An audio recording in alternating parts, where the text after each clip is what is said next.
அனைவருக்கும் வணக்கம். நான் ஹரி பேசுகிறேன், define people's rights group of founder.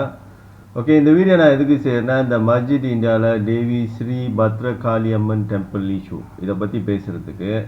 இதில் வந்து ரொம்ப கிளியர் கட்டாக அரசியல் சூழ்ச்சி நிறைய தெரியுது.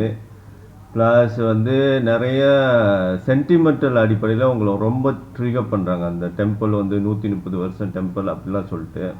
ஓகே, அதனால் மக்களுக்கு ஒரு தெளிவை கொடுக்கறதுக்கு இந்த இஷ்யூ என்ன இஷ்யூ, இதில் வந்து எந்த மாதிரியான அரசியல் சூழ்ச்சி இருக்க வாய்ப்பு இருக்குது, அப்புறம் வந்து இந்த சென்டிமெண்டலாக ட்ரிகர் பண்ணுறானுங்களே இவனுங்களோட விஷயம், அப்புறம் வந்து இது ஆன்மீக கண்ணோட்டத்தில் எப்படி இருக்குது, சட்ட பார்வையில் எப்படி இருக்குது. ஓகே, நம்ம மல்டி ரேஷியல் கண்ட்ரியில் இருக்கிறோம், பள்ளினம் வாழ்கிறோம்.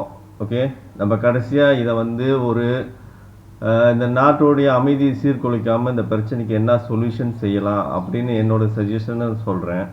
எல்லா எங்கள்லையும் பார்த்துட்டு ஓகே சீர்தூக்கி பார்க்கணும். எல்லா எங்கள்லையும் சீர்தூக்கி பார்த்து ரேஷனலாக திங்க் பண்ணி இப்படி செஞ்சால் நல்லா வரும் அப்படின்னு சொல்லிட்டு. ஏன்னா இவங்க வந்து ஒரு சைட்டாக தான் ட்ரிகர் பண்ணுறாங்க. அப்போ நீங்கள் ஒரு உணர்ச்சி வசப்பட்டு ஒரு முடிவு எடுத்தீங்கன்னா அது சரியாக இருக்காது. எல்லா எங்களையும் சீர்தூக்கி பார்த்துட்டு ஒரு முடிவு எடுத்தோமா அது ஒரு நியாயமான முடிவு வரும்.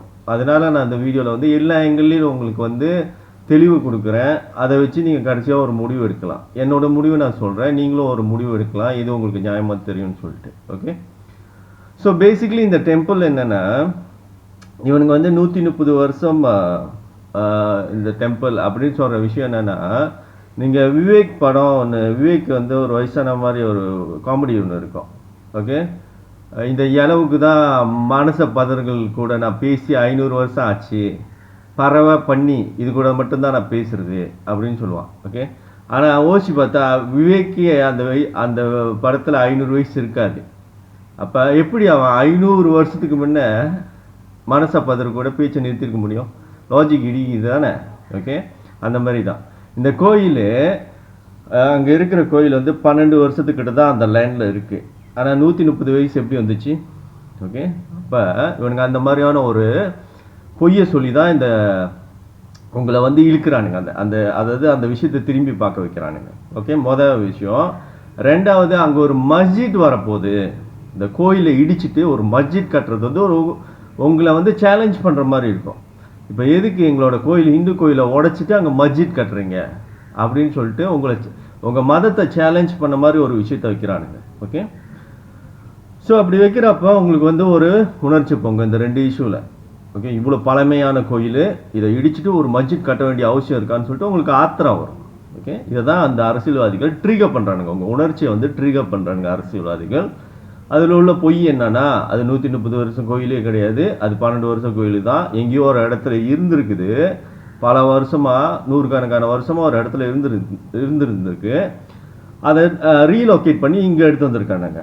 அப்போ அவனுக்கு பண்ண கேனத்தனமான விஷயம் என்னென்னா, ரீலோகேட் பண்ணலை, அந்த லேனை ஒரு கெசட் பண்ணியிருக்கலாம்ல, அதை பண்ணலை. ஓகே, அப்போ டெம்பிள் மேனேஜ்மெண்ட்டை தான் தப்பு சொல்ல முடியும். கேனத்தனமாக நடந்துக்கிட்டீங்க. இவங்க கை காட்டுவானுங்க, டிபிகேல் சொல்லுவானுங்க, இப்படி சொல்லுவானுங்க, என்னென்னமோ சொல்லுவானுங்க. ஆனால் நீ இடம் மாதிரி வரனா நீ தான் பொறுப்பாக நடந்துக்கணும்டா. கேனம் மாதிரி இருக்கீங்களா, கோயில் மேனேஜ்மெண்ட் இருக்கீங்க, இதே ஒரு தொல்லையாக போச்சு உங்ககிட்ட. கோயிலை கட்டிடுவானுங்க, அழகழகாக கட்டிடுவானுங்க, கோயிலை டொனேஷன் தேடி கட்டிடுவானுங்க. ஓகே, உண்டி காசு எடுத்து லேனை வாங்குறதுக்கும் முயற்சி பண்ணியிருக்க மாட்டானுங்க. ஓகே, ஆனால் சொல்லுவானுங்க நாங்கள் முயற்சி பண்ணோம், விற்க மாட்டுறாங்க, அது பக்கம் பண்ணுவாங்க. அப்படியே அந்த கோயிலை கட்டுறதுக்கு முன்னே லேனாக வாங்கணும்டா, புரியுதா? நீ கட்டிப்புட்டு வாங்கணும், கொடுக்க மாட்டானா அது ஓனர், நீ எப்படி ஃபோர்ஸ் பண்ணி ஒருத்தங்கிட்டேருந்து வாங்க முடியும்? நீயா போய் ஒருத்தன் லேண்டில் கட்டிடுவ, கோயிலை கட்டிடுவ, எனக்கு விற்க மாட்டானா நீ வாங்கிட்டு கட்டிடணும், அதையும் செய்ய மாட்டீங்க. தப்பெல்லாம் உங்கள் மேலே தான்டா. சரி, ரீலோகேட் பண்ணி வந்தீங்களா, கெசட் பண்ணீங்களா, அதையும் பண்ண மாட்டீங்க. எல்லா தப்பையும் உங்கள் மேலே வச்சுட்டு இப்போ வந்து மற்றவங்களை எல்லாத்தையும் தப்பு சொல்லுவீங்க. ஓகே, ஸோ எல்லாரும் தப்பு செஞ்சுருப்பீங்க. ஓகே, மலேசியாவில் வந்து இந்த மாதிரி நிறையா கோயில் வந்து லேண்ட் பிரச்சனைலாம் இருக்கும். ஓகேவா? ஆனால் எப்படி இப்போ சடனாக இந்த நம்ம எல்லா விஷயத்தையும் கொஞ்சம் முன்னுக்கு போய் பார்த்தோமா, திடீர்னு பார்த்தா ஏரா எஃப்எம்ல ஒரு ரேஷியல் இஷ்யூ வந்துச்சு, அந்த வேல்னு கத்துற இஷ்யூ வந்துச்சு. உடனே பார்த்தா ஜம்ரி வினோட் வந்து இந்து மதத்தை அவமதிக்கிற இஷ்யூ வந்துச்சு.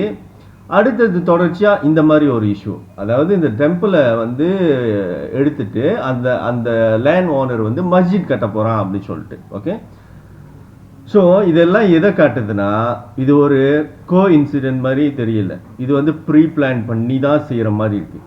இது வந்து திட்டமிட்டு செய்கிற சதி மாதிரி தான் இருக்குது. மூணுத்தையும் கோத்து பார்த்தா ஒரு மாதத்துக்குள்ளார இது வரிசையாக நடக்கிறப்போ இது அரசியல் சூழ்ச்சியாக தான் கிளியராக தெரியுது.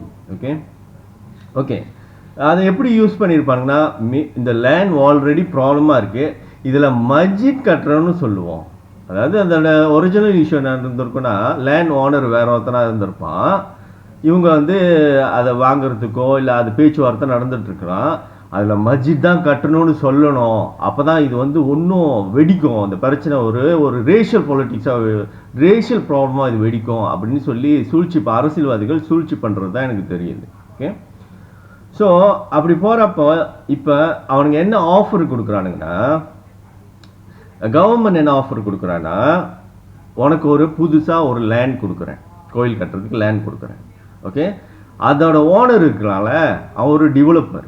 ஓகே, அவன் ஒரு ஆஃபர் கொடுக்குறான், இந்த கோயில் ரீலோகேட் பண்ணுறதுக்கான எல்லா செலவையும் நான் ஏற்றுக்கிறேன், நீ வந்து அந்த கவர்மெண்ட் கொடுக்குற லேண்டுக்கு போயிரு, இந்த கோயிலை தூக்கிட்டு போயிரு. இன்னொரு ஆஃபர் கொடுக்குறானுங்க, என்ன கொடுக்குறானுங்கன்னா, இந்த கோயிலை நாங்கள் உடைக்க மாட்டோம், அது வரைக்கும் நீங்கள் வழிபடலாம், இந்த கோயிலில் பூஜைலாம் நடக்கலாம், கம்ப்ளீட்டாக இந்த சிலையெல்லாம் உடைக்க மாட்டோம், நீ கம்ப்ளீட்டாக அழகாக நீ இதை ரீலோகேட் பண்ண பிறகு நாங்கள் இந்த இடத்த பாய்ச்சிக்கிறோம். அவனுக்கு மஸ்ஜித் கட்டுறானுங்களா எதை கட்டுறானுங்களா, ஓகே, அது லேண்ட் ஓனரோட உரிமை. ஓகே, இப்போ நல்லா யோசிச்சு பாருங்கள், ரேஷனலாக உங்கள் நிலத்துல, உங்களோட நிலத்துல ஒரு மஸ்ஜித் யாரோ கட்டிட்டாங்கன்னு வச்சுக்கோமே, மஸ்ஜித் கட்டிட்டாங்க ஏற்கனவே, திடீர்னு பார்த்தா உங்கள் இடத்துல நிலத்துல மஸ்ஜித் இருக்குது, அப்போ நீங்கள் லேண்ட் ஓனரு. ஓகே, நீங்கள் ஒரு ஹிந்துன்னு வச்சுக்குவோம், அப்போ நீங்கள் போய் சொல்கிறீங்க, இந்த லேண்டை நான் யூஸ் பண்ணோம், இந்த மஸ்ஜித் வந்து இதை எடுத்துகிட்டு போயிடு வேறு இடத்துக்கு அப்படின்னு நீங்கள் சொல்கிறீங்க. ஓகே, அப்போ அவங்க போகலன்னா உங்களுக்கு கோவம் வருமா வராதா?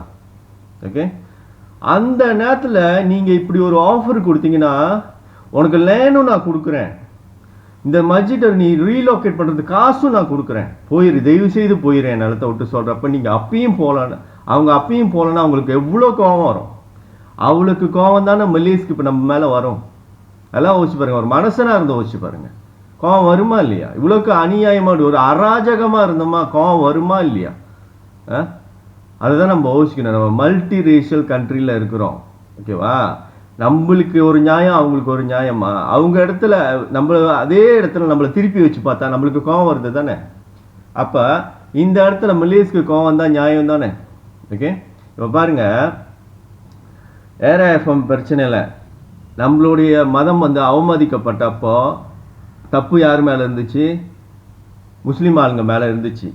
ஓகே, அந்த மலாய்க்காரங்க மேலே இருந்துச்சு. ஓகே, ஜம்ரி வினோட் நம்ம மேலே இந்த மாதிரி நம்ம மதத்தை அவமதிச்சப்போ தப்பு யார் மேலே இருந்துச்சு? ஸ்டில் முஸ்லீம் ஆளுங்க மேலே இருந்துச்சு. ஓகே, அப்போ அருண்துரைசாமி இமோஷனலாக ஆயிட்டு, ஓகே, நான் வீதிக்கு போகிறேன்னு சொல்லப்போ லைட்டாக கேஸ் வந்து நம்ம சைடில் திரும்பிடுச்சு. நல்லா நோட் பண்ணி பாருங்கள், லைட்டாக நம்ம சைடில் வந்து நின்றுச்சு, கேஸை தூக்கி வச்சானுங்க அருண்துரைசாமி மேலே. ஓகே, அருண்துரைசாமி பண்ண மிஸ்டேக் என்னன்னா இமோஷனலாக ஆகுனது. ஓகே, இப்போ அவனுக்கு ஆஃபர் கொடுக்குறானுங்க, லேண்டு நம்மளோட இல்லை, அந்த கதையெல்லாம் விட்டுருங்க, இவன் தப்பு பண்ணிட்டான் அதை பண்ணிட்டான்னு. இப்போ உள்ள கரண்ட் சிச்சுவேஷன் என்னன்னா லேண்ட் ஓனர் நம்ம கிடையாது. ஓகே, அனுவார் என்ன சொல்கிறேன்னா, மச்சம் தானே ஆறாம்ல, நம்ம வந்து பெர்மிஷன் இல்லாமல் அங்கே இருக்குன்னு சொல்கிறோம். அதுதான் உண்மை, நம்ம ஓனர் கிடையாது, அதுதான் நம்மளுடைய சூழ்நிலை, நம்மள இந்துங்களோட சூழ்நிலை. இந்த டெம்பிளை பொறுத்த வரைக்கும் அது நம்ம லேண்ட் கிடையாது. ஓகே, இந்த இடத்துல நம்ம சேலஞ்ச் பண்ணோமா அவனுங்களை. ரெண்டாவது, அருண்துரைசாமி சொதப்பில் கேஸ் வந்து அசுத்தான்லாம் அங்கே நிற்கிது. ஓகே, அது கவர்மெண்ட்டுக்கும் அருண்துரைசாமிக்கும் டீலாக என்னன்னு தெரியாது, அதுவே ஒரு பிளானாக கூட இருக்கலாம் இன்டர்னலாக. அவனுங்க என்ன பண்ணுறாங்க எனக்கு தெரியலை, அதெல்லாம் ட்ராமாவாக இருக்கலாம். ஏன்னா அரசியல்வாதிகள் வந்து ஒரு பிரச்சனையை காமிக்கிறானுங்க, எல்லாரும் சேர்ந்து தான் நடிக்கிறானுங்க. இப்போ அருண்துரைசாமி மேபி இதில் வந்து ஒரு நடிகனாகவும் இருக்கலாம், இல்லை ஒரு இமோஷனலான அவனை ஆளாகவும் இருக்கலாம். ஆனால் அருண்துரைசாமி அந்த இடத்துல ஒரு சொதப்புனால லீகலி நம்ம இந்த இடத்துல டவுன் ஆகிட்டோம். ரெண்டு கோல் நம்ம அடித்தோம் முதல்ல. ஓகே, ஏரா எஃப்எம் சைட்லேயும் ஜம்ரி வினோட் சைட்லேயும் நம்ம மேலே இருந்தோம். அருண்துரைசாமி ஒரு கோலை வாங்கினதுனால அவனுக்கு ஒன்று எடுத்துட்டானுங்க. ஓகே, இப்போ 2-2 வரப்போகுதுன்னு நினைக்கிறேன்.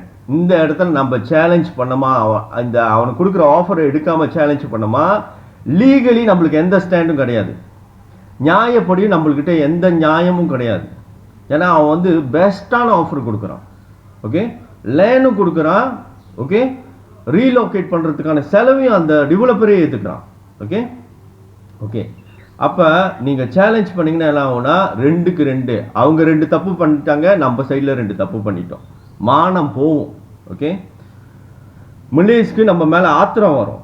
என்ன மாதிரி ஆத்திரப்படுறாங்கன்னா, ஓ எங்கள் லேண்டு நாங்கள் வந்து இவ்வளோ ஆஃபர் கொடுத்து நீ போக மாட்டேன், நீ ஒரு மைனாரிட்டி இந்த நாட்டில். ஓகே, அப்போ மலேஸ்க்கு கோவம் வருமா இல்லையா? ஓகே, இப்படி நம்ம மலேசியை கோவப்படுத்தினோமா அவங்களுக்கு பொருளம்பாகன்லே கொடுக்கப்பட்ட சம உரிமையை எப்படி விட்டு கொடுப்பாங்க? மலேஸ் கட்டவங்க இல்லை, மலேஸ் நல்லா டொலரேட் பண்ணக்கூடிய பீப்புள் தான், இந்த பாலிட்டிஷியன் தான் சேட்டை, மலேஸ் நல்லவங்க தான். ஓகேவா?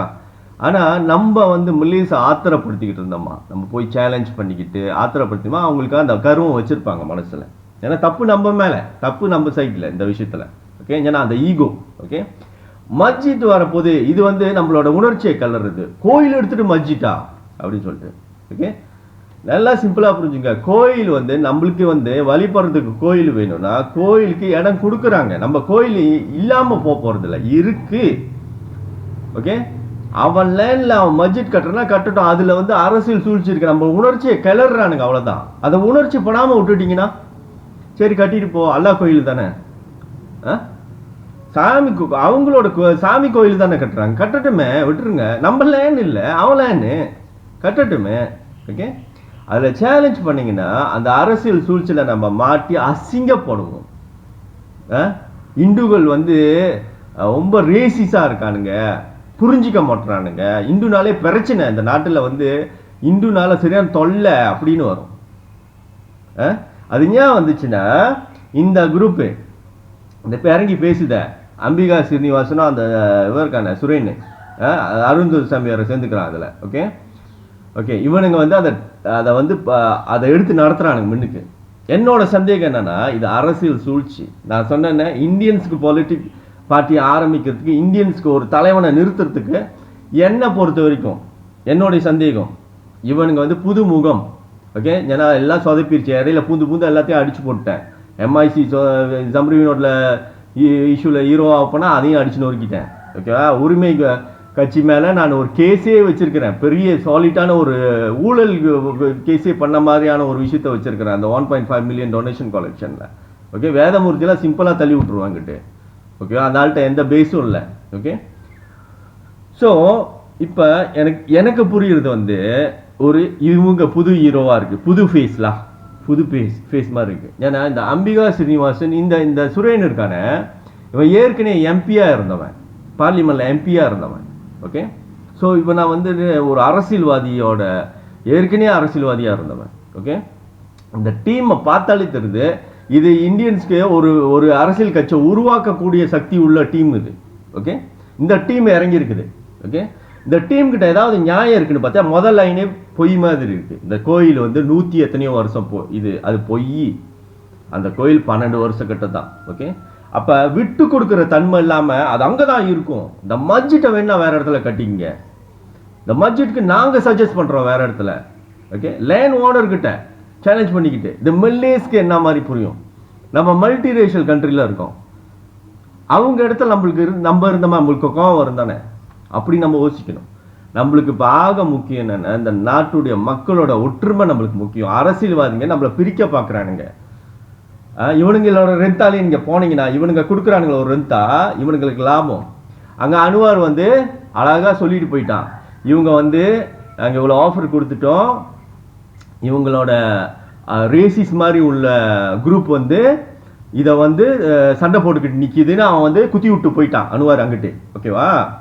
அப்போ இதுங்க என்ன பண்ணுதுங்க, இல்லை மஸ்ஜிட்டை வேணா நீ வேற இடத்துல கட்டிக்கோ, நாங்கள் இங்கே தான் இருப்போம். இந்த டெம்பிள் மேனேஜ்மெண்ட்டும் இந்த குரூப்பு சேர்ந்துக்கிட்டு இந்த அருண்துரைசாமி இதுக்குள்ளே வந்துக்கிட்டான். இப்போ வீடியோலாம் போட்டுக்கிட்டு ஆளை மோட்டிவேட் பண்ணிகிட்டு இருக்கான், அங்கே தான் இருப்போம், எல்லாரும் வந்து ஒத்துழைப்பு கொடுங்க, எல்லாரும் இதுக்கு வாய்ஸ் அவுட் பண்ணுங்க மாதிரி அவன் வந்து எடுத்துகிட்டு போயிட்டு இருக்கான் அருண்துரைசாமி. ஓகே, ஸோ அப்போ வந்து நம்மளுக்கு என்ன பார்க்குறப்ப, வெளியிலேருந்து பார்க்குறப்ப என்ன தெரியும்னா, இதுக்கு ரெண்டு அடிச்சுக்கிற மாதிரி தெரியும். ஆக்சுவலி இது ரெண்டு கூட்டுக்கலவானிங்க, அப்படியே தான் இருக்கும். என்னோட நம்பிக்கைலாம் சந்தேக அடிப்படையில் சொல்கிறேன், எல்லாம் கேஸ் போட்டுருவானுங்க, அதுக்காக சொல்கிறேன். ஆனால் எனக்கு வந்து முழு நம்பிக்கை இருக்குதாண்ணா. ஓகே, ஆனால் நான் இந்த இடத்துல சந்தேகம்னு சொல்கிறேன்னு, என்னோட லாஜிக் சயின்ஸுக்கு அதை தான் படுது.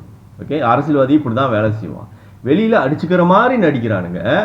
ஓகே, அவனை அடிச்சுக்கிற மாதிரி இருக்கும். அனுவார் சொல்லுவான், இதுங்க வந்து ரேசிஸாக கிளறதுக்குன்னு, இதுங்க அனுவார் செய்கிறது சரியில்லை, டிபிகேஎல் செய்கிறது சரியில்லை, விட்டே கொடுக்கக்கூடாது நம்ம உரிமையை அப்படின்னு சொல்லிட்டு.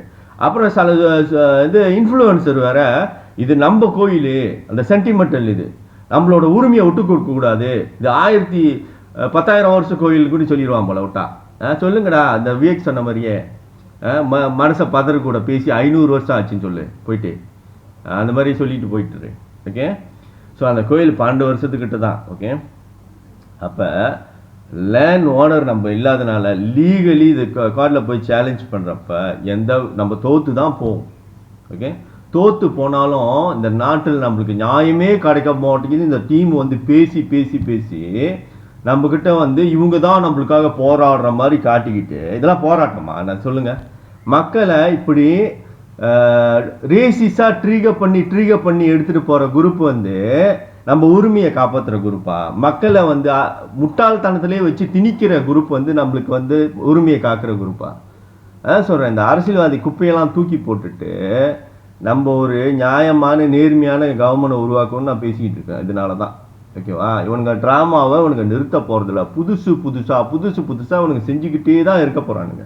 இதுக்கு சொல்யூஷன் என்னன்னா, இவனுங்களை லாயன் பண்ணாமல் விட்டு பாருங்களேன். டெம்பிள் மேனேஜர் நீயாச்சு கவர்மெண்ட் ஆச்சு ஏதோ பேசி தொலைங்கடா, நாங்கள் போய் எங்கள் வேலை வெட்டியை பார்க்கணும் விட்டுருக்கேன் இவனுங்களை. ஓகே, அருந்தொரு சமயம் எங்கள் வீடியோ போட்டு கத்திக்கிட்ட கிடப்பான், இப்படின்னு அப்டேட் கொடுத்துட்டு இருப்பான், இவங்க தப்பு, டிபிகேஎல் தப்பு, அப்படி இப்படின்னு. டிபிகேஎல் தப்பாக இருக்குன்னு எவனா இருக்கணும். இன்னைக்கு பாயிண்ட் அவனுங்க நிலம், நம்மளோட நிலம் கிடையாது, அது கொடுத்த ஆஃபரை வாங்கிட்டு போயிட்டே கடை. ஓகே ஓகே, இப்போ நம்ம இந்து சமயப்படி அந்த கோயில் ரீலொக்கேட் பண்ணால் ஏதாவது சக்தி நிலையிலையோ நம்ம வழிபாட்டுலேயோ ஏதாவது பாதிப்பு வருதுன்னு எங்களில் பார்ப்போமே. ஓகே ஓகே, அப்படின்னு பார்த்தா ஒரு கோயில் இன்னொரு இடத்துக்கு ரீலொக்கேட் பண்ண முடியும் இந்து மதத்தில், எந்த விதமான ஆபத்தும் இல்லை. ஓகேவா, ஒரு சாதாரண காவல் தெய்வம் கோயில் வந்து நார்மலாக தகரத்தில் அடித்து அது நார்மலாக இருக்கும். ஓகே, நல்லா ப்ராப்பராக கட்டப்பட்ட கோயில். இந்த டெக்னாலஜி வந்து சிவபெருமானால் உருவாக்கப்பட்டது. ஓகேவா, சிவபெருமான் ஆக்சுவலி கிரிய யோகா போதிச்சார். அதாவது இந்த உடம்பு வந்து ஒரு சூப்பரான டெம்பிள் மாதிரி, சூப்பர் டெம்பிள் நம்ம உடம்பு. ஓகே, நம்ம உடம்புல சக்கரா இருக்குது, நம்ம உடம்புல ஹோல் யூனிவர்ஸ் இருக்குது, நம்ம உடம்புல கடவுள் இருக்காரு, எல்லாமே இருக்காரு. ஓகே, அதை வந்து எப்படி அடையிறதுன்னு இந்த சிவபெருமான் சொல்லி தந்தார். ஓகே, அப்போ அவர் பார்த்தது என்னன்னா, கீழ் நிலையில் வாழ்கிற மக்கள், இந்த இவ்வளோ உயர்ந்த ஆன்மீகத்தை புரிஞ்சிக்க முடியாத மக்கள் அதே சாம்பிளில் இந்த உடம்புல இருக்கிற அந்த சிஸ்டம் மாதிரியே ஒரு சாம்பிளை வெளியில் செஞ்சது தான் இந்த டெம்பிளோட ஸ்ட்ரக்சர். அதாவது ஒரு பைப்பை நீங்கள் திறந்தீங்கன்னா, வீட்டில் உள்ள பைப்பு மங்கு கழுவுறதுக்கு என்ன திறந்தீங்கன்னா நல்லா தண்ணி வந்துச்சுன்னா, அது வந்து உங்களுடைய உடம்புல உள்ள சிஸ்டம் ஆன் பண்ணி உங்களோட காஸ்மிக் எனர்ஜி உங்கள் சக்கரா வழியாக நீங்கள் எடுத்த மாதிரி இந்த சூப்பர் டெம்பிள்குள்ளே. ஓகே, அதே ஒரு கோயிலேருந்து வர்ற சக்தி இந்த மாதிரி லெவல் கம்பேர் பண்ணால் சொட்டாக ஒழுவுமே, டொக்குன்னு அந்த மாதிரி. ஓகே, அப்போ சிவபெருமானுக்கு தெரியும் இதுதான் சூப்பர் டெம்பிள்னு தெரியும். ஆனால் ஒரு பேசிக் டெம்பிள் ஒன்று கட்டுவோம், வெளியில் அவுட் சைட் கட்டுவோம், ஆர்டிஃபிஷியல் டெம்பிள்லாம் கேரா இதான் ரியல் டெம்பிள், நம்ம உடம்பு தான் ரியல் டெம்பிள். ஸோ அதை அச்சீவ் பண்ண முடியாதவனுக்கு ஒரு ஆர்டிஃபிஷியல் டெம்பிளாக பில்டிங்காக கட்டுவோம் அப்படின்னு கட்டின டெக்னாலஜி தான் இந்த கோயில். ஓகே, அதுக்குள்ளே இந்த சக்தி நிலையில் பார்த்தீங்கன்னா, ஓகே, யந்திரா மந்த்ரா தந்திரான்னு இருக்குது. தந்திரானா அந்த சிலைலாம் இருக்குல்ல. ஓகே, அது வெளிப்படுத்துகிற சக்தி வந்து தந்திரான்னு சொல்லுவாங்க, தந்திரிக் எனர்ஜி. ஓகே, யந்திரானா சிவ யந்திரம்லாம் இருக்கும், சில ஷேப்ஸ்லாம் இருக்கும்ல, நல்ல சோறாலாம் வரைஞ்சிருக்கும்ல, அந்த தகுடுலாம் வரைஞ்சிருக்கும்ல. ஓகே, அதில் என்னது லைட் என்னது படிச்சுன்னா அது ரிஃப்ளெக்ட் பண்ணுறதுல ஒரு எனர்ஜி வரும். மந்த்ரா வந்து மந்திரம் சொல்கிறது. ஓகே, இந்த அடிப்படையில் தான் மெயின்லி அந்த அந்த உள்ள சயின்ஸு, கோயிலில் உள்ள சயின்ஸு அதுதான். ஓகே, அந்த சொன்ன சொட்டு சொட்டாக வர எனர்ஜின்னு சொல்லிட்டு பேசிக் லெவல் ஒரு small amount of cosmic energy. Okay, இவ்வளோ எனர்ஜியும் ஒரு காஸ்மிக் எனர்ஜியாக, ஒரு சாஃப்டான எனர்ஜியாக உங்கள் பாடிக்குள்ள, ஓகே, வெளியிலேருந்து வந்து எக்ஸஸ் பண்ணுற ஒரு எனர்ஜியை உருவாக்குற அந்த ஸ்பேஸ் தான் டெம்பிள். ஒரு பேசிக்கான ஒரு ஸ்மால் அமௌண்ட் ஆஃப் எனர்ஜி உங்கள் பாடிக்குள்ள, உங்களுடைய ஆன்மீகத்துக்கு ஒரு வெளியிலேருந்து சப்போர்ட் பண்ணுறதுக்கு கண்டுபிடிச்சது தான் டெம்பிளோட சயின்ஸு. ஓகே, அப்போ அந்த சிலை இருக்குது, அந்த சிலையை இந்த கோயிலேருந்து உடைக்காமல் காப்பாற்றி புது இடத்துக்கு எடுத்துகிட்டு போகணும். ஓகே, அதுதான் முக்கியம். அப்போ அதில் அங்கங்கே வைக்கப்பட்ட யந்திரங்கள், ஓகே, அந்த யந்திரங்கள்லையும் எடுத்துகிட்டு போகணும். ஓகே, அப்புறம் அஃப்கோர்ஸ் எல்லாமே வந்து மந்திரம் சொல்லி, ப்ராப்பராக நடந்த கோயில்னா மந்திரம் சொல்லி சாமி கும்பிடுவாங்க. ஓகேவா? அப்போ அந்த மந்திரத்தை உச்சரிக்கிறப்போ ஆஃப்கோர்ஸ் அதுவும் வந்து எனர்ஜியை ரிஃப்ளாக்ட் பண்ணும். மொத்தப்படி அந்த தீபத்தினெல்லாம் காட்டுறாங்களா, அந்த நெருப்பு, அது வழியாக அது பஞ்சபூதம், நெருப்புலாம் பஞ்சபூதம், அது வழியாகவும் எனர்ஜி வரும். அந்த டெம்பிளோட ஃபங்க்ஷன் என்னன்னா, அந்த நார்மல் எனர்ஜியை அது ஒரு ஃபைனான ஒரு ஒரு ஒரு அலூசான ஒரு எனர்ஜி ஆக்கி உங்கள் உடம்புல அது வந்து ஒரு ஆன்மீகத்துக்கு சப்போர்ட் பண்ணுறதுக்கு, அது உங்களுக்கு ஆத்மாவுக்கு கொஞ்சம் சக்தியை கொடுக்கறதுக்கு உதவி செய்யும். ஓகே, அவ்வளோதான். ஓகே, அப்போ டெம்பிளை ரீலோகேட் பண்ணாலும் அதே ஃபங்க்ஷனை அது பண்ணும். இந்த இருக்குத இப்போ இருக்கிற இடத்துல முறைப்படி இந்து மதத்தோட வேதத்துக்கெல்லாம் கட்டுப்பட்டு முறையாக டிரான்ஸ்ஃபர் பண்ணி அந்த டெம்பிளை எடுத்துகிட்டு போனால் புது இடத்துக்கு எந்த விதமான சக்தி பாதிப்பும் வராது. நீங்கள் அங்கே போய் வழிபட்டாலும் அதே மாதிரி தான் அது ஃபங்க்ஷன் பண்ணும். சிவபெருமானோட டெக்னாலஜி அந்த எந்த இடத்துல போச்சாலும் அது அதே மாதிரி தான் வேலை செய்யும். அதோட பேசிக் ஃபங்க்ஷனை அது பண்ணும், எந்த விதமான சிக்கலும் வராது. ஓகேவா? அப்போ இவங்க கொடுக்குறதெல்லாம் பில்டப் தான். இந்து மதத்து படி பார்த்தாலும் அதை புரிஞ்சு பார்த்தாலும் ஒன்றுமே இல்லை. அதெல்லாம் இவங்களா சென்டிமெண்டலாக அது அங்கே தான் இருக்கணும் அப்படி இப்படின்னு ஃபார்ஸ் பண்ணுறதுனால எல்லா வகையிலும் நம்ம வந்து மிலேஸ் ஆத்திரப்படுவாங்க. சட்ட ரீதியாக நம்மளுக்கு எந்த விதமான பேஸும் கிடையாது அங்கே இருக்கிறதுக்கு. அசிங்கமாக இருக்குது பார்க்குறதுக்கு. இவ்வளோ பெரிய ஆஃபரை கொடுத்துட்டான். அதே அவனுக்கு வந்து கோயிலை நாங்கள் உடைக்க வந்துட்டுன்னு ஒரு ஜேசிபி எடுத்து வந்தால் நம்ம இப்படி ரியாக்ட் பண்ணலாம். அதை நான் சம்மதிக்கிறேன். அப்போ உங்களோட சென்டிமெண்டல் அந்த உணர்ச்சிக்கு நான் மரியாதை கொடுக்குறேன். உங்கள் கோயில் அந்த சிலையை உடைக்க வந்திருக்கான். ஓகே, ஸோ அப்போ நீங்கள் இதை ரியாக்ட் பண்ணீங்கன்னா நான் ஏற்றுக்கிறேன். இவ்வளோ பெரிய ஆஃபரு, அந்த கோயிலை அழகாக காசு லேண்டும் கொடுக்குறான், காசும் கொடுக்குறான், ரீலோகேட் பண்ணுறதுக்கு அவன் எல்லா செலவையும் ஏற்றுக்கிறேன்றான் அந்த டெவலப்பரு. ஓகே, அப்போ ரீலோகேட் போகிறப்போ கெசட் பண்ணிக்கிங்க. இந்த நடவடிக்கை மூளையை பாயிங்க. அந்த லேனை எங்களுக்கு கெசட் பண்ணி கொடுத்துட்டு இதுக்கப்புறம் எங்களை டிரான்ஸ்ஃபர் பண்ண சொல்லாத. ஆல்ரெடி பண்ணோம், டிரான்ஸ்ஃபர் ரீலோகேட் பண்ணோம், திரும்பியும் பண்ண சொல்கிறேன், இதுக்கப்புறம் எங்களை அலைய விடாத அப்படின்னு சொல்லிட்டு பண்ணிடுங்க. அப்படி பண்ணுறப்போ என்ன நடக்கும்னா, இந்த அரசியல்வாதிங்க ஒரு முயற்சி பண்ணானுங்கள, இந்த மல்லியஸ்க்கும் இந்தியன்ஸ்க்கும் ஒரு கிளாஷ் வரணும், நம்மளுக்கு ஒரு இந்தியன்ஸ் லீடு ஒரு குரூப் வந்து நம்மளுக்காக போராடுற மாதிரி ஒன்று உருவாக்கணும். இதெல்லாம் ஃபெயிலியர் ஆயிடும். நீங்கள் விட்டு கொடுத்துட்டீங்கன்னா, மக்களாக இருந்து நீங்கள் இதை விட்டு கொடுத்துட்டீங்கன்னா இவனுங்களை திப்ப ஆரம்பிக்கணும். நீங்கள் இப்போ இந்த இறங்கி போராடுறானுங்களே, நடிக்கிறானுங்களே, இவனுங்களை திப்பணும். இப்படி ஒரு போராட்டமே தேவையில்லை. இந்த ஆஃபர் எடுத்துகிட்டு போயிருன்னு சொல்லி பாருங்கள் மக்களாக இருந்து. இவனுங்களால ஒன்றும் செய்ய முடியாது. அதுக்கப்புறமா பிடிச்சிக்கிட்டு நிற்க முடியாது. இந்த கோயில் மேனேஜ்மெண்ட்லேருந்து எல்லாமே சேர்ந்துக்கிட்டு. ஓகே, நம்மளுக்கு இந்து மதத்து ரீதியாக எந்த பாதிப்பும் இல்லை, நம்ம வழிபாட்டிலையும் எந்த பாதிப்பும் இல்லை, எல்லாமே சுமூகமாக நடக்கும். மல்லியஸும் ஆத்திரப்பட மாட்டாங்க. ஓகே, எல்லாம் சுமூகமாக முடிஞ்சிடும். இவனுக்கு போட்ட சதி திட்டம் இருக்குல்ல, இந்த அரசியல் சதி திட்டம், இதுவும் தோற்று போயிடும். ஓகேவா? ஸோ இதுதான் நான் அந்த வீடியோவில் சொல்ல வர அட்வைஸ். நீங்கள் பிடிச்சிக்கிட்டு இல்லை இது வந்து சென்டிமெண்டலான விஷயம், நாங்கள் தான் இருக்கிறோம் அப்படின்னு போகிற விஷயம் அப்படியே போயிட்டு இருந்தீங்கன்னா ஒன்றும் நிறைய நம்மளுக்கு பாதிப்பு வரும். நான் சொன்ன மாதிரி ஆல்ரெடி 2 கோல் நம்ம அடிச்சிட்டோம். அவனுக்கு சைடில் தப்பாக இருந்துச்சு. அருண் துரைசாமி பண்ண மிஸ்டேக்கில் 1 கோல் வாங்கிட்டோம். கேஸ் நம்ம சைடில் திரும்புது. இப்போ 2வது கோலும் வாங்கிட்டீங்கன்னா வாங்கிடும். 3வது கோலும் வாங்கி நம்ம சைடில் அப்புறம் பிடிச்சி எல்லாத்தையும் ஜெயிலில் போட ஆரம்பிச்சிருவோம். சீஃபீல்ட் டெம்பிள்லேயும் முந்தி அப்படி தான் நடந்துச்சு. ஓகே, சாலிட்டான எவிடன்ஸ் இருந்துச்சு. மில்லேஸ் வந்து வந்து பூந்து 100 கணக்கான பேர் பூந்து அடிச்சு உடச்சி அந்த வீடியோ எவிடன்ஸ்லாம் இருந்துச்சு. நான் வீடியோ ப்ரெசன்டேஷன் செஞ்சு ஒரு ஒன்று வச்சிருக்கிறேன். வீடியோ எவிடன்ஸ் என்கிட்ட இருக்குது. கம்ப்ளைண்ட் நான் மகாதீருக்கு அனுப்பினேன். சுபாங் ஜெயா OCPD வரைக்கும் நான் தப்பு சொன்னேன். இது வந்து போலீஸ் சரியான ஆக்ஷன் எடுக்கல. இதில் அரசியல் சூழ்ச்சி இருக்கு போல. நீங்கள் இறங்கி அடிச்சிருக்கீங்க. வந்து இது மத கலவரத்தை ஏற்படுத்த பார்த்துருக்கீங்க அரசாங்கமேன்னு சொல்லி ஒரு சாலிட்டான கம்ப்ளைண்ட் அனுப்புனேன். ஓகே, அப்புறம் இந்த மட என்ஜிஓஸ்லாம் என்ன பண்ணானுங்க, ஆளை தூண்டி விட்டானுங்க. வாங்கடா நம்மளை அடிச்சிட்டானுங்க, போய் அடிப்புடான்னு சொல்லி அடித்து அதில் வந்து ஒரு ஆக்சிடென்ட் மாதிரி நடந்து அடிப்புன்னு ஒரு பொம்பாக்காரன் செத்து போய் கேஸ் அப்படியே தூக்கி நம்ம இனத்தில் போட்டு போலீஸ்காரன் அந்த மலாய்க்காரனுங்க எல்லாத்தையும் விட்டு போய் நம்ம ஆளை பிடிக்க ஆரம்பிச்சிட்டான். பண்ண முட்டாள்தனம். ஓகே, சொல்ல கேட்கல. பொறுமையாக இருங்கடா, போவாதீங்கடா, கேஸில் ட்ராப் ஆகிட்டானுங்க அவனுங்க. எவிடன்ஸ் வந்துட்டு கிளியர் கட்டாக இருக்குது, எல்லாத்தையும் பிடிச்சிடலான்னு சொன்னேன். அந்த நேரத்தில் கேட்கல. இப்பயும் அதான் சொல்கிறேன். கோல்டு வாங்கிட்டு இந்த சைடில் திரும்புது. இப்போ கேஸ் நம்ம சைடில் திரும்புது. இந்துனால தான் பிரச்சனை மலேசியாவில் அப்படின்னு வந்துக்கிட்டு இருக்குது. ஓகே, அப்போ மக்களாக இருந்து இவங்களை எல்லாத்தையும் அடித்து துரத்துங்க.